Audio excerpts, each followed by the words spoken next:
오늘 우리에게 주신 하나님의 말씀 보도록 하겠습니다. 여호수아 19장 40절로 51절 말씀입니다. 생명샘과 4월 22일 금요일 말씀 단지파가 분배받은 땅 함께 읽겠습니다. 일곱째로 단 자손의 지파를 위하여 그들의 가족대로 제비를 뽑았으니 그들의 기업이 지역은 소라와 에스다올과 이스세메오스와 살립빈과 아얄론과 이들라와 엘론과 딥나와 에그론과 엘드게와 기쁘돈과 바알랏과 여훗과 브네브릭과 가드 림몬과 메얄곤과 락곤과 요빠 맞은편 경계까지라. 그런데 단 자손의 경계는 더욱 확장되었으니 이는 단 자손이 올라가서 레셈과 싸워 그것을 점령하여 칼날로 치고 그것을 차지하여 거기 거주하였음이라. 그들의 조상 단의 이름을 따라서 레셈을 단이라 하였더라. 단 자손의 지파가 그에 딸린 가족대로 받은 기업은 이 성읍들과 그들의 마을들이었더라. 이스라엘 자손이 그들의 경계를 따라서 기업의 땅 나누기를 마치고 자기들 중에서 눈의 아들 여호수아에게 기업을 주었으니 곧 여호와의 명령대로 여호수아가 요구한 성읍 에브라임 산지 딥낫 세라를 주매 여호수아가 그 성읍을 건설하고 거기 거주하였더라. 제사장 엘르아살과 눈의 아들 여호수아 이스라엘 자손의 지파의 족장들이 실로에 있는 회막문 여호와 앞에서 제비 뽑아 나눈 기업이 이러하니라. 이에 땅 나누는 일을 마쳤더라. 아멘. 이스라엘의 12지파의 땅 분배 이야기가 이 단지파가 분배받은 땅에 대한 이야기로 이제 마무리가 되어집니다. 이 단지파는요, 가나안의 중부 쪽에 위치해 있어요. 지도상으로 보면은 그 중앙부에 위치하면서 서쪽, 즉 지중해에 붙어 있는 이제 작은 그 영토. 그러니까 다른 지파에 비해서는 비교적 그래 크지 않는 영토를 물려받습니다. 그래서인지 그곳까지의 어떤 영토를 이제 46절까지 설명을 한 거죠. 그런데 47절에 그런데 단 자손의 경계는 더욱 확장되었다라고 이렇게 표현되어져요. 그러면서 단 자손이 올라가서 레셈과 싸워 그것을 점령하여 칼날로 치고 그것을 차지하여 거기 거주하였다라고 이렇게 평합니다. 그들이 올라간 곳 레셈, 그곳은 어디이냐?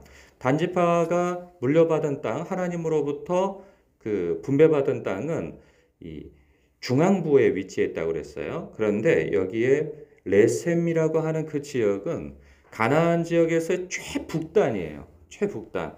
그러니까 지도상으로 보면 납달리가 아주 북쪽에 위치해 있는데 납달리보다도 더 위쪽, 그러니까 아주 최끝이에요. 그래서 가나안, 즉 이스라엘의 전체 영토를 표현할 때 단에서 부엘세바까지 이렇게 표현을 하거든요. 그러면 단은 최북단에 있는 북쪽의 끝을 얘기하는 것이고 부엘세바는 남쪽의 끝을 얘기해요. 그래서 그 영토가 그 단에서부터 부엘세바까지라 할 때 단이 들어가는 것을 볼 때 최고 북쪽으로 올라간 거죠. 그러면 이 단이 보십시오. 중앙부에 있었던 그쪽에서 땅을 이제 더 넓히기 위하여서 올라간 곳, 북쪽으로 올라가 버렸잖아요. 그러면 이게 자기네 지파가 서로 뭉쳐 있어야 힘을 받을 것인데 딱 떨어져 가지고 굉장히 거리상으로 위치가 이렇게 나뉘어져 있어요.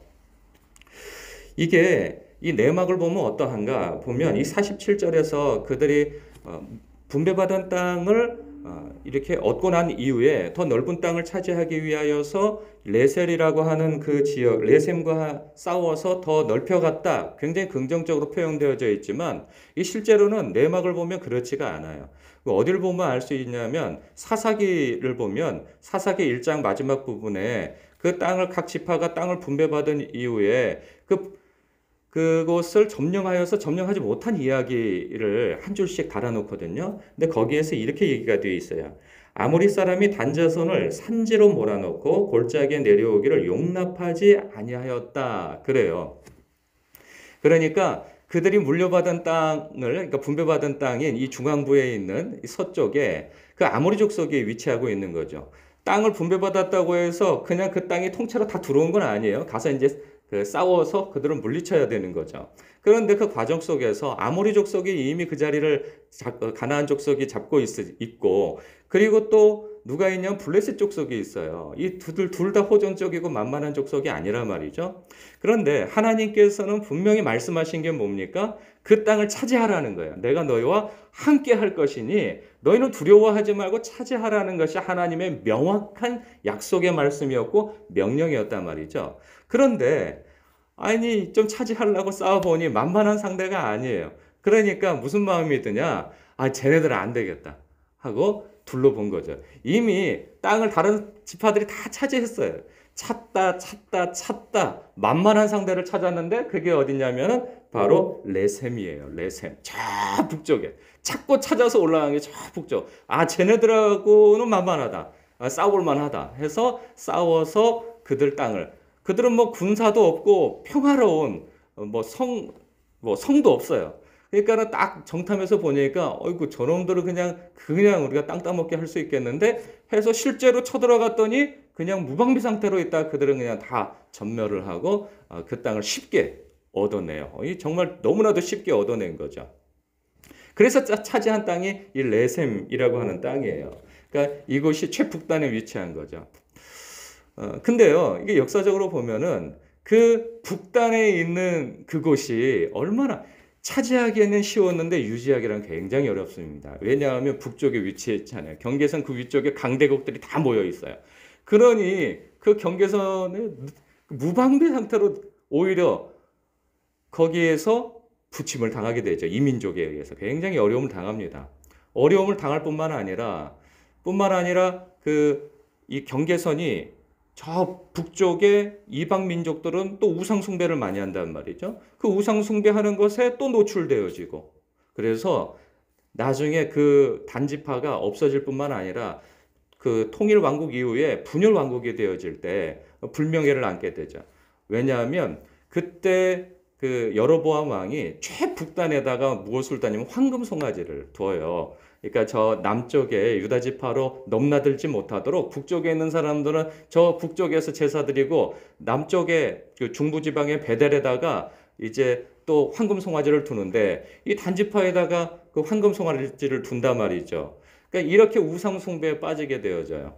쉽게 얻은 거 쉽게 유지하지를 못합니다. 그러니까 하나님께서 주신 그곳에 대하여서 그들은 끈질기게 그것을 취하거나 그 자리에서 견뎌내는 것을 하지 못하고 상대적으로 쉬운 것을 얻다가 결국 망하게 되어지는 거죠. 우리의 삶 속에서도 그런 것이 있어요. 이렇게 하나님께서 주신 분명한 자리가 있고 사람이 있고 위치가 있어요. 그리고 환경과 여건이 있단 말이죠. 그런데 하나님께서 취하라 하신 그곳에서 있다 보면 쉽지 않은 것을 경험하거든요. 하나님께서 약속하시고 명령하신 자리지만 그것이 쉽지 않아요.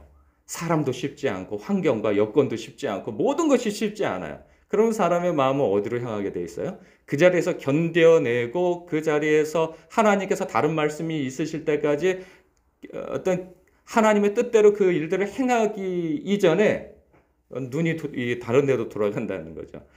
이거 말고 다른 데 가면 더 잘할 것 같아. 이거 말고 다른 사람이 훨씬 나을 것 같아. 이거 말고 다른 사업이, 이거 말고 다른 사역이, 이거 말고 다른 교회가, 이거 말고 다른 그 무엇이, 배우자가. 이런 생각에서 이런 거죠. 이 사람은 아닌 것 같아 하고 이렇게 쉽게 본 그 다른 것을 자꾸 쳐다보다가. 그런데 여러분 쉬운 게 있습니까? 사람이요. 지금 좀 다 그런 거 아시잖아요? 이 멀리서 본 것들은 다 쉬워 보이고 괜찮아 보인단 말이죠. 근데 막상 해보면 쉬운 일이 어디 있습니까? 쉬운 상대도 없고요. 쉬운 일도 없고요. 막상 해보면 그 나름대로 다 어려움과 고충이 굉장해요. 그런데 멀리서 볼 때는 괜찮아 보이죠. 그래서 나는 저기에서 내 꿈을 더 실현할 것 같아. 나를 더 사랑해 줄 것 같아. 저기에서 더 잘할 수 있을 것 같아. 그럴 수도 있겠죠. 그러나 우리는 하나님의 통치를 받는 사람들이에요. 주님의 말씀의 통치를 받고요. 그래서 주님께서 어떤 사인을 주시기 이전에 우리가 그 섣불리 내가 해서 잘할 것 같고 더 나을 것 같고 더 좋은 환경일 것 같고 하는 그것으로 넘나들다가 나중에 이것도 안 되고 저것도 안 되어버리는 그런 일이 일어날 수 있는 것이죠. 그래서 우리는 매사에 하나님 앞에 여쭙는 데 익숙해져야 합니다. 주님께서 처음 말씀하신 것이 그거고, 그리고 다른 말씀이 없었다면 그 일에 최선을 다할 뿐만 아니라 혹은 견뎌야 한다면 견뎌야 할 필요도 있는 것이죠. 우리의 삶의 선택이 그러하여야 할 것입니다. 뿐만 아니라 이어서 보면 49절과 50절에 보면은 이 땅을 그 12지파를 다 분배하는데 여호수아가 이제 마지막 일을 마친 거죠. 그럴 때 보면 이스라엘 자손이 그들의 경계를 따라서 기업의 땅 나누기를 마치고 자기들 중에서 눈의 아들 여호수아에게 기업을 주었다 그래요. 그러면서 여호와의 명령대로 여호수아가 요구한 성읍 에브라임 산지 딥낫 세라를 주매 여호수아가 그 성읍을 건설하고 거기 거주하였더라. 그러니까 여호수아가 지도자잖아요. 이 지도자에게 애초에 하나님께서 주신 땅이 있어요. 어떤 지명해 주신 땅이 있었던 것 같아요. 그런데 그 땅에 대해서 먼저 요구하지 않습니다. 분명히 그 권리가 있는 거죠, 지도자로서. 그런데 그가 제일 먼저 한 일은 무엇이냐? 하나님께서 맡겨주신 그 국민들, 그 지파들을 먼저 챙기죠.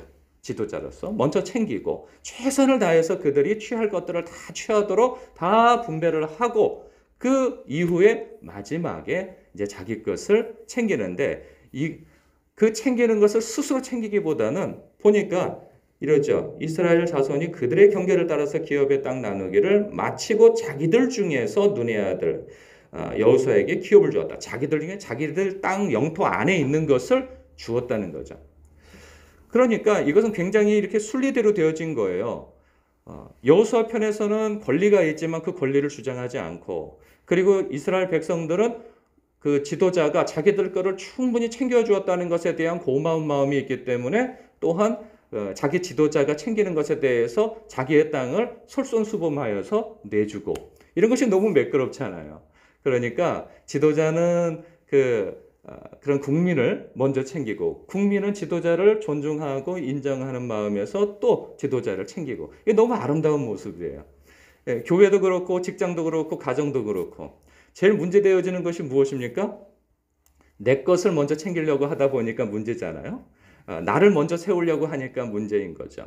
그래서 나를 좀 세워, 내 것을 좀 챙겨. 이제 이러다가 이제 문제가 서로 지도자뿐만 아니라 그런 국민도 마찬가지고, 그리고 또 가정에서 또 마찬가지고, 회사에서도 마찬가지예요. 교회에서도 마찬가지고. 가장 아름다운 모습은 서로 챙겨주는 것이죠. 이것이 천국의 모습이고 성경적 모습인 것이죠. 그 위치에서 목사라고 한다면 성도들을 먼저 세우고, 그리고 늘 성도를 먼저 하고, 그런 마음들은 다 이심점심 전해지는 거죠. 그런 마음들이 전해질 때 성도들도 목사를 존중하지 말라고 해도 존중하는 것이죠. 그런데 어디 목사를 먼저 챙겨야지 이런 거 나오면 이제 성도들도 마음이 이반되어지는 거죠. 우리가 그러한 원리들은 다 같다는 생각이 듭니다. 나보다 남을 더 낮게 여기고 세우려고 하고 인정하려고 하고 높이려고 하고 하는 그러한 마음은 다 전해지기 마련이죠. 그렇게 선한 마음으로 받는 사람은 또 그 상대를 인정하게 되어지는 선순환적 관계, 이러한 관계 늘 생각하는 우리들이었으면 합니다. 오늘도 이 말씀 안에서 하나님께서 나에게 맡겨주신 것에 대한 어떤 충성심, 신실한 마음을 다시 확인하고, 그리고 우리에게 맡겨주신 사람들에 대하여서 먼저 세우고 나보다 남을 더 낮게 여기는 그 마음으로 섬기는 하루가 되시길 주님의 이름으로 축복합니다. 기도하겠습니다.